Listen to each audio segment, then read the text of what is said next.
a moment, Gaylord Jones and his nightly commentary on the news. But first, a traffic update from Officer John Hamilton in Sky Patrol 2. Traffic seems to be moving freely now. The stall truck on Central has been moved and there are no accidents reported at this time. There's going to be a beautiful sunset, and it looks as if Waldenville is at peace with the world. Gaylord, I understand things are not all that peaceful on the local political scene. Right, Leslie. With the election just a few weeks away, it might just be that Mayor Jim Hobson's in for some stormy sailing. Unfortunately for the mayor, the city's contract with its union employees will be renegotiated simultaneously with the mayor's campaign to win voters. If a rumored walkout of city employees becomes a reality, there may be a lot of people going to the polls to vote against Mayor Hobson, perhaps for the first time in their lives. Last year's strike at General Transistor was long and bitter. Many of our neighbors were financially hurt. But the scars left by the General Transistor strike would be nothing compared to a walkout of city employees. And so the question we must ask ourselves is this: who owns Waldenville? Is it Jim Hobson and the city council? Is it Joe Murphy and Ted Daniels and the union? Is it those who feel compelled to negotiate our welfare behind closed doors, behind our backs? My feeling is that we own Waldenville, you and me, your family and mine. Those who this very night are arming themselves with the issues of confrontation better quiet for a moment the rattling of their sabers and listen to the voice of the people. Where do you get that walkout thing, Tom? Beats me. You know, there's no rumored walkout. Even if there were, that doesn't necessarily mean it would hurt you at the polls. Now, it might even help show the people you were really interested in their welfare. An electorate is an unpredictable thing, Tom. A walkout or a walkout rumor is a risk. And I don't like to take risks. I don't like surprises. Believe me, Gaylord Jones is just chasing ghosts. How does he get away with bull like that? We've got a good contract right now. I just want to make it better. It's been pretty fair to everyone concerned. Do you think they'll go for the 3 years? It'll be tough to sell. We've got to have it. I can't run this city if I can't project costs. And now that Gaylord Jones has brought up the issue, I want a no-strike clause. I really don't think that would be wise. After all, we've never had any trouble. I want it. I want a guarantee of labor peace over the next 3 years. The people want labor peace, and I want it, and the city council wants it. And it's your job as head of the negotiating team to get it. I know what we want to get, Mr. Mayor.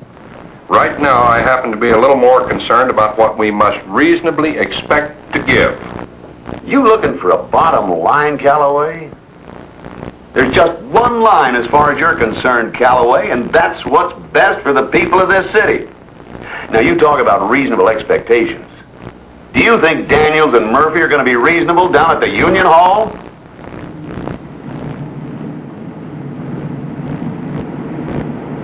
The debate continued in City Council today on the proposed Central Mall at Main and MacArthur.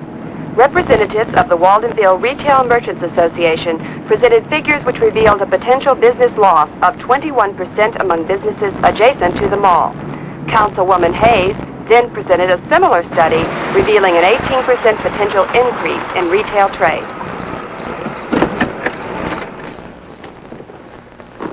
Hey, Joe. Hi, Ted.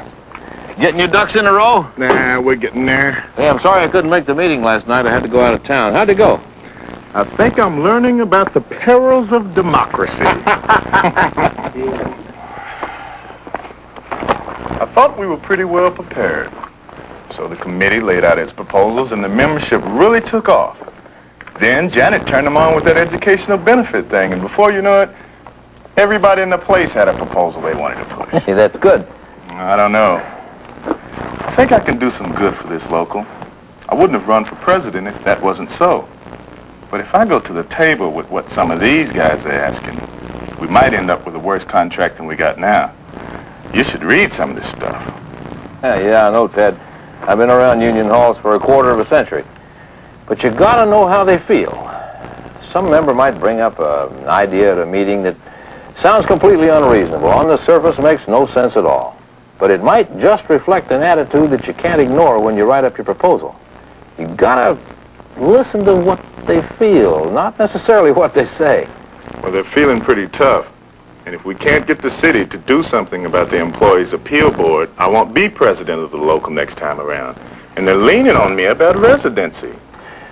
Well, let's see if we can't work out some language that'll keep the membership happy and at the same time give old Jim Hobson a way to save face with the electorate, okay?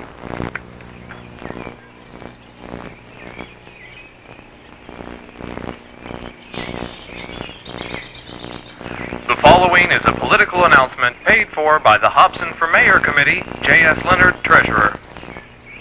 My opponent for mayor of this city has claimed that I sponsored the bill pending before the city council, which would require a city employee to reside within the Waldenville city limits in order to keep his or her job. For the record, let me state that while I did not sponsor such a bill, I do support it. The residency matter is a mandate from the people. The people are demanding that those who are paid by city taxes also share the responsibility of paying those taxes. The people are saying if the city is good enough to work for, it's good enough to live in.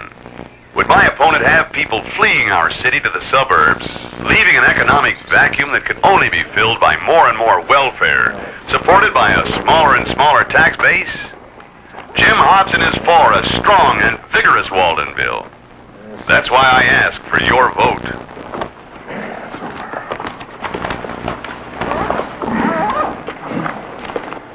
We have received copies of your proposal, and we've studied it carefully. I suppose you've received ours and have given it some thought. We think our time here today would be best spent if you would help us with some of the problems we have with the meaning of some of your proposals. Of course, we'll do the same. We have no objection to that. But before we do anything else, I'd like to state as frankly as I can that we're damn serious about these proposals, and we hope that when you reviewed them, you looked at them in that way. Now, we came in trying to be reasonable this time around, understanding that you've got some problems, and we've got some problems. So we'll agree to proceed any way you'd care to. What are your thoughts on ground rules? I see no reason why we can't use the same ground rules we used last time. What do you say, Ted? It's fine with me, but how are we going to handle the news media? Have you been listening to Gaylord Jones? The rumored walkout? Gaylord Jones wouldn't know a negotiation from a pumpkin truck. The point is, people listen to him.